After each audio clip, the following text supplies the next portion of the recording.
સુરતથી વધુ એક મહત્વપૂર્ણ સમાચાર સામે આવી રહ્યા છે। સુરતના જહાંગીરપુરા વિસ્તારની કેટલા સમાવેશે નાગાબાવાનો ઢોંગ રચી હિપ્નોટાઇઝ કરી લાખોની ઠગાઈ કરી છે। ઠગાઈ કરનાર મુખ્ય મદારીની ધરપકડ કરી પોલીસ સીસીટીવીના ફૂટેજથી કાર સુધી પહોંચી છે। ત્યારે ગામથી મદારી કોમના મુખ્ય આરોપીને દબોચી લેવાયો છે। શિકારને હવામાંથી ભસ્મ ઉડાવી સોનું કાઢી આંચી દેતો પોલીસ લક્ઝુરિયસ કારનો સીસીટીવીના આધારે પીછો કર્યો। કાર પરથી કપડું હટાવ્યું અને આરોપી પકડાયો છે।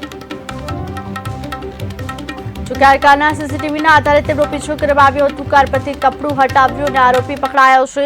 જોકે શિકારને હવામાંથી ભસ્મ ઉડાડી સોનું કાઢી અને આંચી દેતો હતો।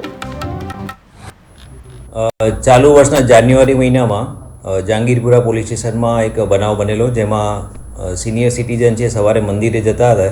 એ દરમિયાન ગાડીમાં બે ઈસમો આવેલા, એમાંથી એક બાવા બનીને બેસેલો હતો અને એ લોકોએ મંદિરે જવાનો રસ્તો પૂછેલો। ત્યારબાદ એ લોકો સાથે વાતચીતમાં એ લોકોને એવું કહ્યું હતું કે તમારા ઉપર પ્રકોપ છે એમ કરી અને એમને વાત કરેલી। એટલે એ ચર્ચા દરમિયાન એમને એવું જણાવ્યું કે તમારે પ્રકોપ દૂર કરવો હોય તો તમારા પહેરેલા દાગીના મને આપો તો હું શુદ્ધ કરી આપું। એ પ્રકારે વાત કરી અને એમની પાસેથી દાગીના લીધેલા। અને એ સમય દરમિયાન આ જે સિનિયર સિટીઝન હતા એ એમને ખ્યાલ નહીં રહ્યો કે એને શું થઈ ગયું છે।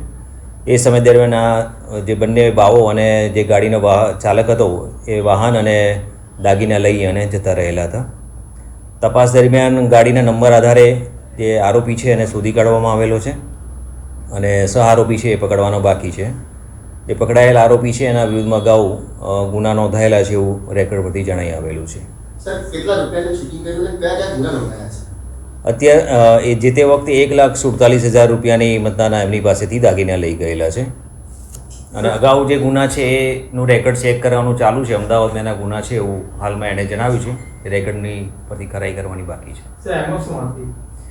એમોમાં જે મેં જણાવ્યું એમ કે તમારી પર પ્રકોપ છે એવું પહેલાં જણાવે અને પછી તમે મને દાગીના આપો હું એને શુદ્ધ કરી આપું એમ કરી અને એમની પાસેથી દાગીના લે છે। અને એ એમના કહેવા જે ભોગ બનનાર છે એમનું કહેવું એમ છે કે એમને એ સમય ધ્યાન નહીં રહેલું કે એમને શું થઈ ગયું છે। થોડા સમય પછી એમને ધ્યાનમાં આવેલું કે એમની પાસે